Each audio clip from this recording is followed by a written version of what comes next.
সরকারি চাকরিতে কোটা ব্যবস্থা বাতিল এবং 2018 সালে সরকারের জারি করা পরিপত্র পুনর্বহালের দাবিতে দেশব্যাপী আন্দোলনরত চাকরি প্রত্যাশীদের ধৈর্য ধারণ করার আহ্বান জানিয়েছেন attorney general M Amin Uddin.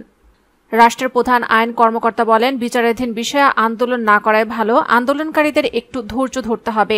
তিনি জানেন, মুক্তিযুদ্ধ কোটা বাতিলের রায়ের পূর্ণাঙ্গ কপির জন্য অপেক্ষা করছেন তারা।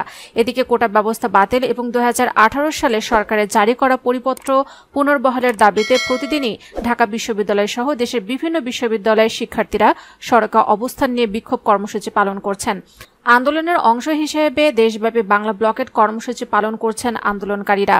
রোববার অবরোধের কারণে যান চলাচল বন্ধ হয়ে যাওয়ায় ফাঁকা সড়কে ফুটবল ও ক্রিকেট খেলা মেতে উঠতে দেখা যায় আন্দোলনকারীদের। তবে সড়কে অবরোধের কারণে সাধারণ মানুষ ও যাত্রীরা চরম ভোগান্তি ও দুর্ভোগের মুখে পড়েন। ঘণ্টার পর ঘণ্টা যান চলাচল বন্ধ থাকায় সড়কে যানবাহনের দীর্ঘ সারি দেখা যায়। আজও বাংলা ব্লকেট কর্মসূচি ঘোষণা করেছেন আন্দোলনকারীরা।